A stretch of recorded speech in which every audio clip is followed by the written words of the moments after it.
ಸಚಿವ ಶರಣ್ ಪ್ರಕಾಶ್ ಪಾಟೀಲ್ ರೇ ಎಲ್ಲಿದ್ದೀರಾ ಸರ್? ನೋಡಿ, ವಾಣಿ ವಿಲಾಸ ಆಸ್ಪತ್ರೆಯ ಅವ್ಯವಸ್ಥೆ ಹೇಗಾಗಿದೆ ಅನ್ನೋದಾಗಿ ಕೂಡಲೇ ವಾಣಿ ವಿಲಾಸ ಆಸ್ಪತ್ರೆಗೆ ಭೇಟಿ ಕೊಡಲೇಬೇಕು ನೀವು. ಇವತ್ತಾಗಲ್ವಾ, ನಾಳೆ ಆದ್ರೂ ಕೂಡ ಆಸ್ಪತ್ರೆಗೆ ಹೋಗಿ ನೋಡಿ ಅಲ್ಲಿ ಪರಿಸ್ಥಿತಿ ಹೇಗಿದೆ ಅಂತ. ನಿಮ್ಮ ಇಲಾಖೆ ವ್ಯಾಪ್ತಿಗೆ ಈ ಆಸ್ಪತ್ರೆ ಬರುತ್ತಲ್ಲ, ಏನಾಗ್ತಿದೆ ಹಾಗಾದ್ರೆ?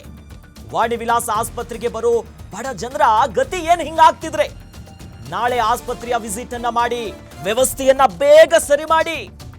ಇನ್ನೆಷ್ಟು ದಿನ ಹೀಗೆ ಅವ್ಯವಸ್ಥೆಯಲ್ಲೇ ಜನ ಬದುಕಬೇಕು?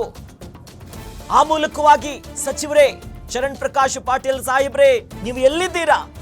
ನೀವು ಆಸ್ಪತ್ರೆಗೆ ಹೋಗೋವರೆಗೂ ಕೂಡ ನಾವು ಬಿಡೋದಿಲ್ಲ. ಬಡ ಜನರ ಪರ ಗ್ಯಾರಂಟಿ ನ್ಯೂಸ್ ನಿಲ್ಲುತ್ತೆ, ಅವರ ಪರವಾಗಿ ನಾವಿರ್ತೀವಿ. ಈ ನಿಟ್ಟಿನಲ್ಲಿ ಸಚಿವರೇ ಶರಣ್ ಪ್ರಕಾಶ್ ಪಾಟೀಲ್ ನೀವು ಎಲ್ಲೇ ಇದ್ರೂ ಕೂಡ ಆಸ್ಪತ್ರೆಗೆ ಭೇಟಿ ಕೊಡಿ. ಆಸ್ಪತ್ರೆಯಲ್ಲಿ ಏನಾಗ್ತಿದೆ?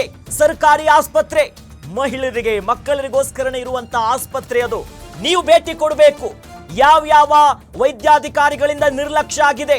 ಯಾಕಲ್ಲಿ ಒಬ್ಬರೇ ಡಾಕ್ಟರ್ ಇದ್ರು, ಉಳಿದ ಡಾಕ್ಟರ್ ಏನ್ ಮಾಡ್ತಿದ್ರು? ಯಾಕೆ ಸರಿಯಾಗಿ ವೈದ್ಯಕೀಯ ವ್ಯವಸ್ಥೆಯನ್ನ ಕೊಟ್ಟಿಲ್ಲ? ಇಂಥ ಅವ್ಯವಸ್ಥೆ ಆಗೋದಕ್ಕೆ ಏನು ಕಾರಣ? ಇದೇನು ಮೊದಲಲ್ಲ, ಈ ಹಿಂದೆಯೂ ಕೂಡ ಗರ್ಭಿಣಿಯರ ಸಾವಿನಂತಿರುವಂತ ಪ್ರಕರಣಗಳು ದಾಖಲಾಗಿತ್ತು. ಅನೇಕ ಅವ್ಯವಸ್ಥೆ